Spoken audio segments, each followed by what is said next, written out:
The second requirement of the defence of duress is the reasonable person test, or the Graham test. Now with this, the law is asking the jury to consider whether a similar person in the position of the defendant would have reacted in the same way and gone on to commit a crime because of that threat of violence or death. Essentially, the Graham test is two questions. The first question asks us to look at the person making the threat and ask, did the defendant act as she did because she reasonably believed in a fear of serious injury or death?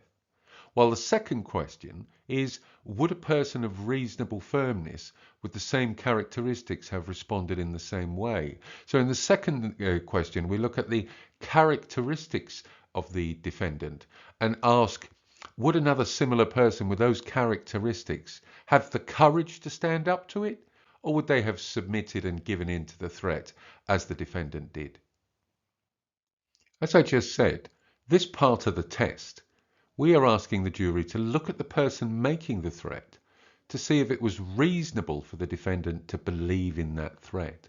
So it must be a reasonable belief. So if the threat is being made by an old lady, like in our picture here, then the jury may well not believe that it was a reasonable belief. Or if the threat was being made by a child, then it would once again be difficult for the jury to believe that really that threat was going to be carried out. If, of course, the threat was made by a known gang member or a criminal who lived in the vicinity, and everybody knew the type of person he was and that he had carried out these threats before, then it would be reasonable for the defendant to believe that that threat would be carried out. The second question of the Graham test asks the jury to compare the defendant with a similar person with the same characteristics and ask if they would have submitted to the threat and gone on to commit the crime. So this part of the test is really all about how much courage or how much bravery we expect a person to have in a situation where they are threatened with serious violence or death. Now, the law quite clearly says it must be a person of reasonable firmness. So if someone is overly timid or completely lacking in courage, this can't be taken into consideration. But certain characteristics can be applied to the reasonable person that we are comparing the defendant with. And these include things like age and disability. An elderly person or a person with a serious disability would feel more vulnerable and potentially less able to stand up to that type of threat. A person with a mental health issue might be the same as well. A pregnant woman has that additional fear for her unborn child.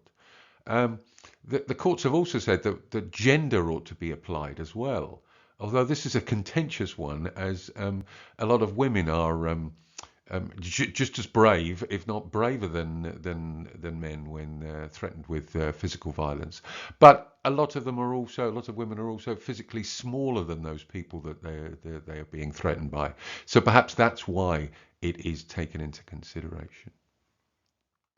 So let's have a look at the reasonable person test, or the Graham test, in action. Now, this young man here has threatened Bob, who lives in an old people's home, that he's going to break both his arms if he doesn't steal money from his fellow residents at his care home and pass that money on to him. I'm sure his mother would be very proud. So Bob commits the offence, steals the money, and then attempts to use the defence of duress by threats. The jury would be asked whether Bob acted as he did because he reasonably believed in a fear of serious injury or death.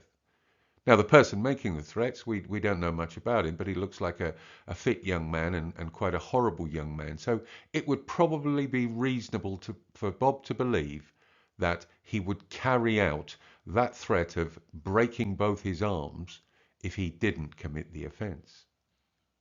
The second question that we ask is, would a person of reasonable firmness with the same characteristics have responded in the same way? So we compare Bob with another elderly person who's in a wheelchair, immobile, and ask, would another person have submitted to the threat that was made by the young man? And the probable answer is yes, they would.